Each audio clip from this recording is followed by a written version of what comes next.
Hi friends கிட்ட movie Tamil இந்த வீடியோவில் மதராசி படத்தில் இருக்கிற சூப்பரான சீன்ஸ் பற்றி தான் பேச போகிறோம். அண்ட் நீங்களுமே உங்களோட ஒப்பீனியன் மறக்காம கீழே கமெண்ட்ஸ் ஷேர் பண்ணுங்கள். உங்களுக்கு இந்த ஒரு படம் வந்து பிடிச்சிருந்துச்சா, என்னென்ன சீன்ஸ் இந்த ஒரு படத்தில் ரொம்ப வந்து பிடிச்சிருந்துச்சு அப்படின்னு சொல்லிட்டு மறக்காம கீழே கமெண்ட்ஸ் ஷேர் பண்ணுங்கள். மதராசி இந்த ஒரு படம் எனக்கு எப்படி இருந்துச்சு அப்படின்னு சொல்லி கேட்டிங்கன்னா, இந்த ஒரு படத்துக்கான first half okay to decent லெவலில் இருக்கும்னு சொல்லிச்சு. பட் ஆனால் இந்த ஒரு படத்துக்கான செகண்ட் ஹாஃப் பொறுத்த வரைக்கும் ரொம்ப சூப்பராக இருந்துச்சு அப்படின்னு சொல்லலாம். ரொம்ப ரொம்ப ஃபாஸ்ட்டாக இருந்துச்சு இந்த ஒரு படத்துக்கான செகண்ட் ஹாஃப். இந்த வருஷத்துக்கான ஒன் ஆஃப் த பெஸ்ட் மூவின்னு கூட இந்த ஒரு மதராசி திரைப்படத்தை சொல்லவும் செய்யலாம். இந்த ஒரு படத்தில் ஒரு சில பிரச்சனைகள் இருக்கவும் செஞ்சு நான் இல்லைலாம் சொல்ல, ஒரு சில லாஜிக்கல் மிஸ்டேக்ஸும் இருக்கவும் செய்யுது. பட் நான் ஓவராலாக இந்த ஒரு படம் நீங்கள் வந்து பார்க்கவும் செய்யுங்கன்னா ஒன் ஆஃப் த பெஸ்ட்டுன்னு சொல்லலாம்.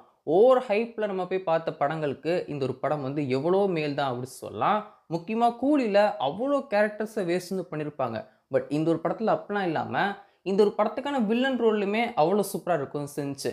வில்லன் ரோல் வந்து அவ்வளோ ஸ்ட்ராங்கான ரோலான்னு கேட்டிங்கன்னா அப்படி வந்து கிடையாது. பட் ஏதோ ஒரு விஷயம் வில்லன் ரோல் ரொம்ப சூப்பராக இருந்துச்சு அப்படின்னு சொல்லலாம்.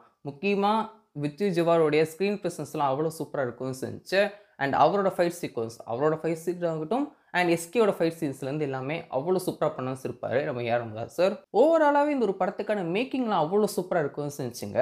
மேக்கிங், இந்த ஒரு படத்துக்கான சினிமாட்டோகிராஃபி ஆகட்டும், இந்த ஒரு படத்துக்கான ஆக்ஷன் சீக்வன்ஸ் ஆகட்டும் அண்ட் அது மட்டும் இல்லாமல் ஒரு சில சீன்ஸில் ரைட்டிங்கு அவ்வளோ சூப்பராக இருக்கும்னு செஞ்சு. ஸோ இன்றைக்கி இந்த ஒரு வீடியோவில் 2 சீன்ஸ் பற்றி பார்க்க வந்து போகிறோம். இந்த ஒரு வீடியோக்கு நல்ல ஒரு ரெஸ்பான்ஸ் கிடைக்கும்னு செஞ்சுன்னா அப்கமிங் டேஸில் நிறைய வீடியோஸ் இந்த ஒரு படத்தை வச்சு பண்ணலாம் அப்படின்னு சொல்லிட்டு நான் வந்து பிளான் பண்ணி வச்சுருக்கேன். ஸோ நீங்கள் இந்த ஒரு வீடியோக்கு எவ்வளோ ரெஸ்பான்ஸ் வந்து கொடுக்குறீங்களோ அதுக்கப்புறமா தான் நான் வந்து யோசிக்கவும் செய்யணும் இந்த ஒரு படத்தை பற்றி நிறைய வீடியோஸ் பண்ணலாமா அப்படின்னு சொல்லிட்டு. ஏன்னா அந்தளவுக்கு எனக்கு இந்த ஒரு படம் வந்து பிடிச்சிச்சு. அதனால தான் நான் வந்து இந்த ஒரு வீடியோ வந்து பண்ணுறேன். ஸோ ஃபஸ்ட்டு வந்து பார்க்க போகிறது எர்த்குயிக் வந்ததுக்கப்புறம் எஸ்கே அவங்களோட டீம்மேட்ஸ்லாம் ஆஃபீஸ்லேருந்து வெளில வர மாதிரி இருக்கும். ஸோ எல்லாருக்குமே அவங்க வீட்டிலேருந்து கால் வந்து பண்ணியிருப்பாங்க. பட் ஆனால் எஸ்கேக்கு ஃபேமிலி வந்து இருக்க மாட்டார் இல்லையா இந்த ஒரு படத்தில். அதாவது ரகு கேரக்டருக்கு ஃபேமிலி யாருமே இருந்திருக்க மாட்டாங்க இல்லையா. ஸோ அதனால் அவர் வந்து எல்லாரும் ஃபோன் பேசலாம் வந்து பார்த்துட்டு அவருமே ஃபோன் எடுத்து, அதாவது யாரோ ஒருத்தங்க கால் பண்ணி பேசுகிற மாதிரி, அவரோட அம்மா பேசுகிற மாதிரி அவர் வந்து நடிக்கவும் செய்வார். ஸோ கொஞ்ச நேரம் கழிச்சு வந்து பார்த்தீங்கன்னா எல்லாருமே நெட்ஒர்க்லாம் இல்லை அப்படின்னு சொல்லிட்டு அவங்களுக்குள்ளேயே பேசிட்டு இருப்பாங்க. பட் ஆனால் நம்ம சிவகார்த்திகேயன் ரகு கேரக்டர் மட்டும் அவங்க அம்மா கிட்ட பேசணும்னு நடிச்சுட்டு இருந்திருப்பாரு. ஸோ அவரோட ஃப்ரெண்ட்ஸ் எல்லாம் கலாய்க்கவும் செய்வாங்க. ஸோ அப்போ வந்து ரகு கேரக்டர் வந்து பார்த்தீங்கன்னா ரொம்ப எமோஷனலாக பேசிட்டு இருப்பாரு. அம்மா இருந்திருந்தால் அப்படி சொல்லிட்டு அவர் ரொம்ப எமோஷனலாக பேசிட்டு இருப்பாரு. இந்த ஒரு சீன் அவ்வளோ சூப்பராக இருக்கும்னு செஞ்சுங்க. நம்ம சிவகார்த்திகனோட ஆக்டிங்லாம் ரொம்ப சூப்பராக இருக்கும்னு செஞ்சு. கரெக்டாக அவர் வந்து இப்படி வந்து பேசிட்டு இருக்கும்போது ருக்மிணி கேரக்டர் தோளில் கை வந்து வச்சு, பயந்துட்டியா, நான் வந்து உனக்கு வந்து கால் வந்து பண்ணேன், பட் நெட்ஒர்க் வந்து கிடைக்கல, வா போய் டீ சாப்பிட்டு வந்து பேசலாம் அப்படின்னு சொல்லிட்டு கூப்பிட்டு வந்து போவாங்க. ஸோ இந்த ஒரு சீனுக்கான ரைட்டிங் அண்ட் ஸ்டேஜிங்லாம் அவ்வளோ சூப்பராக இருக்கும் செஞ்சு. எனக்கு ஒன் ஆஃப் த பெஸ்ட், இந்த ஒரு படத்தில் ரொம்ப பிடிச்ச ஒன் ஆஃப் த சீன்ஸில் இந்த ஒரு சீன் அப்படின்னு சொல்லலாம். அடுத்த சீன் என்ன அப்படின்னு சொல்லி பார்த்தீங்கன்னா, எஸ்கே அண்ட் ருக்மிணி இவங்க 2 பேருமே ஒரு ஃபங்க்ஷனுக்கு வந்து பேருக்குமா இருக்கும். அந்த ஒரு ஃபங்க்ஷனில் குழந்தைய எல்லாருக்குமே வந்து காமிச்சிட்டு வந்துருவாங்க. பட் ஆனால் சிவகார்த்திகேயன் கையில் மட்டும், ரகு கேரக்டரோட கையில் மட்டும் குழந்தை வந்து கொடுத்துருக்க வந்து மாட்டாங்க. அந்த ஒரு சீனில் எஸ்கேயோட ஆக்டிங்குமே அவ்வளோ சூப்பராக இருந்திருக்குங்க. ஒரு சூப்பரான ஆக்டிங் கொடுக்கவும் செய்வார். ஸோ இந்த ஒரு விஷயத்தை வந்து ஹீரோயினான ருக்மிணி பார்க்கவும் செய்வாங்க.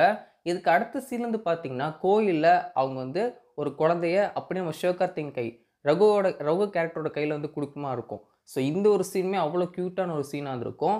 ஸோ இதெல்லாம் வந்து நம்ம ஏஆர் ரஹ்மான் சார் வந்து அவ்வளோ சூப்பராக எழுதவும் இருப்பார். இந்த மாதிரி நிறைய சீன்ஸ் இருக்கவும் செய்யுது. இந்த ஒரு படம் வந்து ஆரம்பிக்கும் போது முழுக்க முழுக்க ஒரு ஆக்ஷன் படம் அப்படி சொல்லிட்டு தான் ஆரம்பிச்சிருந்தாங்க. பட் ஆனால் இந்த ஒரு படத்துக்குள்ளே இவ்வளோ சூப்பரான லவ் ஆங்கிள்ஸ்லாம் இருக்கும் அப்படின்னு சொல்லிட்டு இந்த ஒரு படம் ஆரம்பிக்கும் போது யாருமே சொல்லவும் செய்யலை. படத்தில் இதெல்லாம் பார்க்கும்போது அவ்வளோ சர்ப்ரைசிங்காக இருக்கவும் செஞ்சு. ஸோ இதை மாதிரி நிறைய சீன்ஸ் இந்த ஒரு படத்தை இருக்கவும் செய்யுது. ஸோ இந்த ஒரு வீடியோக்கு நல்ல ஒரு ரெஸ்பான்ஸ் வந்து கிடச்சிச்சின்னா நான் வந்து அப்கமிங் டேஸில் இது மாதிரி நிறைய வந்து பண்ணலாம் அப்படின்னு சொல்லியிருக்கேன். ஸோ வெயிட் பண்ணி பார்ப்போம். ஸோ உங்களுக்கு இந்த ஒரு படத்தில் என்னென்ன சீன்ஸ்லாம் ரொம்ப பிடிச்சிச்சு அப்படின்னு சொல்லி மறக்காம கீழே கமெண்ட்ஸ் ஷேர் பண்ணுங்கள்.